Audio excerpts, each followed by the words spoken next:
Bonjour à tous, on se retrouve pour cette deuxième vidéo avec cette Citroën C3 Aircross autonomie étendue, donc le nouveau pack batterie de 54 kWh, qui sera désormais le seul pack batterie disponible sur cette IC3 Aircross.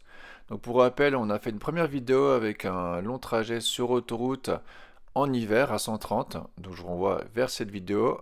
Et puis là, on va voir un petit peu sa recharge, notamment sa courbe de recharge. Donc je vais vous expliquer en quoi la partie recharge est importante. Et puis on va voir sur plusieurs essais ce que ça a donné. Allez, c'est parti. Donc souvent pour la recharge, les constructeurs mettent en avant la puissance maximum de recharge. Pour ça, votre voiture peut charger à 100 kW, 150, 200 ou 300 maintenant. Mais ce qui est important en fait, c'est la durée de charge, le 20-80, puisque en fait ça permet de calculer la vitesse moyenne de recharge, la puissance moyenne de recharge, et c'est ça qui est important. Le but c'est pas que ça charge à 300 et puis que tout d'un coup ça s'écroule. Le but c'est la puissance moyenne de la recharge. Donc ça on va le calculer. Et je vais vous montrer quelques exemples de courbes de recharge pour vous rendre compte. Voilà, on va commencer avec un des meilleurs élèves. Ici, c'est la courbe de charge de la Porsche Taycan. Donc on voit qu'il prend 300 kW de puissance et surtout c'est qu'il va les tenir, même un peu plus, jusqu'à 60%. Et puis après, ça dégringole à 200 et on voit qu'à 80, ça dégringole à 100 et après ça descend en courbe. Donc on voit qu'il y a deux grands plateaux, le plateau de 300 et le petit plateau entre 60 et 75%. Donc ça c'est très bien, c'est des très bonnes courbes. Vous savez que là vous faites un, vous voyez, un 10-60%, en une moyenne absolument délirante, hyper rapide. Et puis après, vous avez quelque part moins d'intérêt à rester branché au-dessus de 60 et notamment au-dessus de 70%. Ensuite, je vous présente la courbe de l'Enyaq, du Skoda Enyaq 60, donc une batterie à peu près équivalente à celle de l'IC3 Aircross avec son pack de 54 kWh. Donc là, on voit qu'on a la même limite de puissance, donc il charge à 100. Et par contre, on a un beau plateau là jusqu'à à peu près 30%. Donc c'est pas mal, hein, de 5% à 30, il tient le plateau descend. Et puis après, il descend non pas en plateau, mais il descend en descente régulière. Et puis il y a un petit plateau, on voit vers 70-80. Et puis après, ça s'écroule vraiment en dessous de 80%. Donc là, c'est pareil, on aurait une très bonne puissance jusqu'à 40%, et puis après, c'est correct jusqu'à 80%, et on aura intérêt à s'arrêter après 80%, un peu comme toutes les voitures. Pour rappel, hein, le remplissage d'une batterie de voiture, c'est un peu comme quand on verse de l'eau dans un verre. On va vider très rapidement et puis à la fin, on va vider tout doucement pour éviter de déborder. C'est le même principe dans une voiture. Après, ce qui est très important aussi, c'est la gestion thermique de la batterie. La batterie, elle va recharger rapidement quand elle sera à bonne température, à peu près 30 degrés. Sinon, elle va brider pour protéger ses cellules. Les cellules, elles vont être abîmées si vraiment on recharge quand elles seront en température très basse. Donc les voitures, la plupart, elles ont une gestion thermique pour réchauffer les batteries en hiver et pour les refroidir en été. Donc ça, c'est aussi très très important.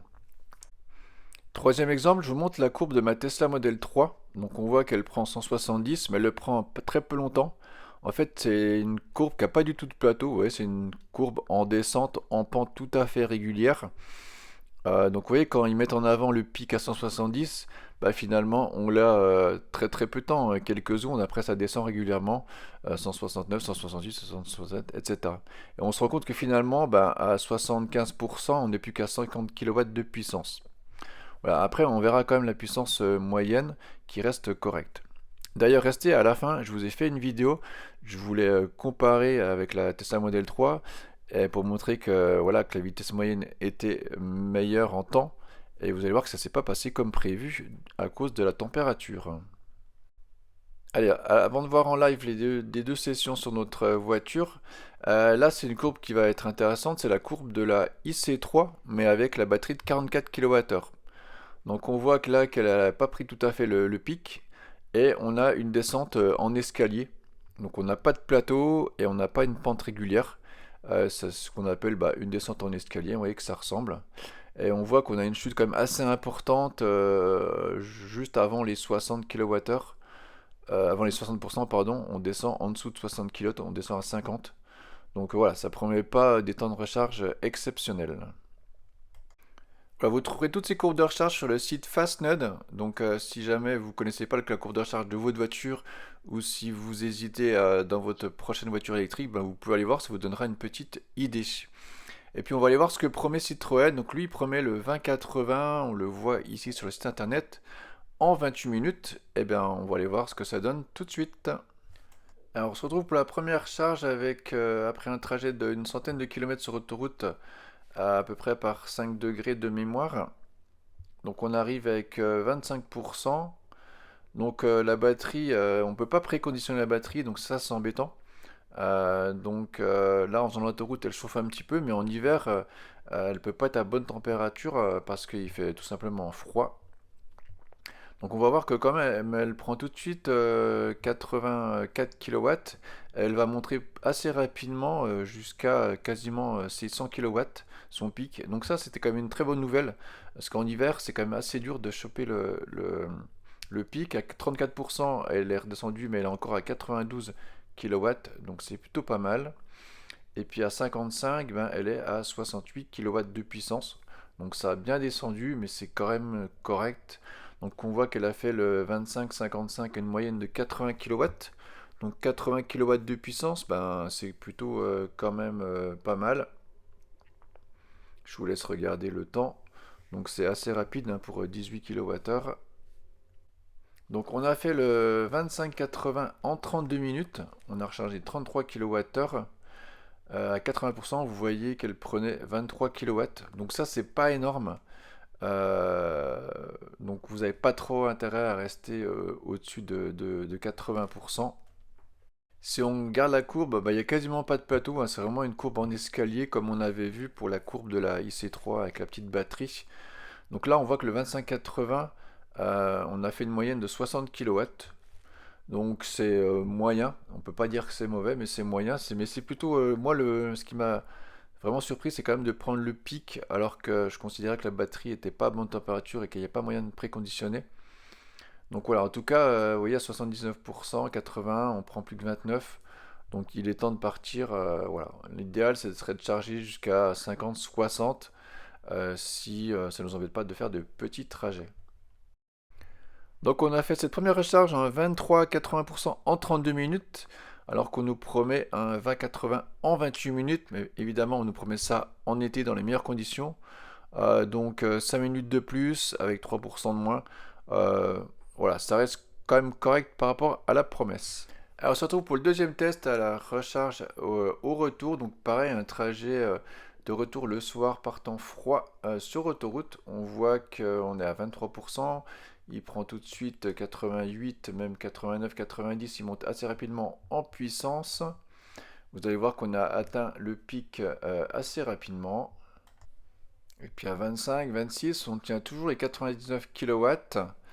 On a même monté un chouïa plus, on est monté à 101 kW. Donc pas de problème, il y a une espèce de mini plateau comme ça de puissance en haut. On se retrouve à 51%, on est descendu à 73 kW de puissance. Donc en 11 minutes, on a récupéré quand même pas loin de 17 kWh, donc c'est plutôt pas mal. On voit qu'on a pris les 100, donc on voit que ça descend un petit peu gentiment en escalier. Donc on a fait le 23-52%. Donc pour l'instant c'est pas mal, hein. C'est plutôt pas mal. On voit la courbe en escalier à 78%. Donc 31 minutes, le 23-78, on prend 36 kW à 78, mais on voit que ça va descendre assez rapidement à 80%. Voilà, on n'est plus qu'à 23 kW. Donc ça, c'est pas terrible, 23 kW à 80%. Voilà, faut vraiment s'arrêter. Là, on a fait une charge jusqu'à 100% pour aller se rendre compte de la charge complète. Et on voit vraiment bien cette courbe en escalier. Donc 23, 80%. Donc en 33 minutes, on a quand même repris presque 35 kWh, donc c'est quand même pas mal. Donc vous voyez la courbe vraiment en escalier. Donc une moyenne à 62 kW de puissance. Donc bah, c'est la même moyenne qu'à l'aller. Donc correct, mais pas exceptionnel. On va aller un petit peu plus loin dans la charge. Donc là, on voit qu'il nous propose 29 minutes pour aller jusqu'à 100%. mais on verra que bah, c'est même un petit peu plus. Donc on va aller un petit peu plus loin pour voir un petit peu comment ça se passe la fin, c'est quand même assez important. Des fois on s'arrête pour déjeuner, donc on va s'arrêter 1 heure. Donc c'est important de savoir si on va repartir avec la voiture à 100%. Donc là on a fait le 23,90, on est une moyenne de 48 kW, donc c'est correct. Donc Citroën nous promet le 100% en 1h32. Là on a mis 50 minutes le 23,90. Donc on va voir combien on va faire pour faire le 2300. Donc c'est pas tout à fait un 20-100, mais on sait que le 20-23, ben, il est extrêmement rapide. Et là, on l'a fait en 1h14. Donc plutôt pas mal, hein. 1h14, je pense que si on avait fait un 20-100, on serait en dessous de la promesse de Citroën. Donc ça, c'est plutôt pas mal. Et puis on voit ben, qu'on a un plateau là à 18 kW, autour des 90%. Donc le petit plateau, c'est pas mal. Alors j'avais envie de vous montrer la même recharge avec la Tesla, en sachant qu'elle a la même courbe en escalier, même si elle est un peu plus, elle est un plus en pente douce. L'avantage de partir avec 170 en pic au lieu de 100. Et je me suis branché à 20, mais vous voyez que par contre ma batterie était froide. J'ai pu préconditionner que 5 minutes et du coup ben, j'ai pas du tout pris de pic. Je suis allé sur un chargeur limité à 100 kW pour avoir la même puissance que vous. Pour dire bah ouais mais si moi je suis à 100 en plateau beaucoup plus longtemps j'irai plus vite. Et vous voyez, eh ben en fait j'ai pas réussi à remonter à 100.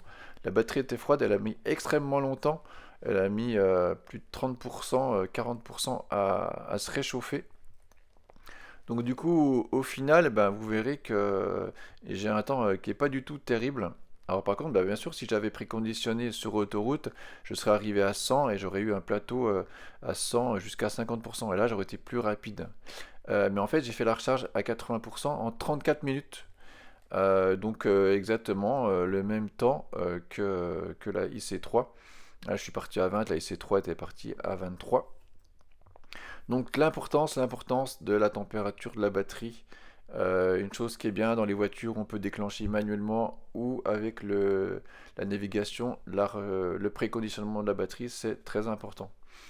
Et puis bah, je suis allé, hein, j'ai poussé un petit peu plus loin, j'ai fait jusqu'à 100% pour comparer aussi. Alors oui, par contre la Tesla, ben, à 97, elle prend encore presque 30 kWh, oui, à 98, 20 kWh, donc ça c'est pas mal. Par contre, ce qui est très long, c'est le calibrage. Quand elle est à 99, elle fait un calibrage pour la santé de la batterie, et ça c'est long.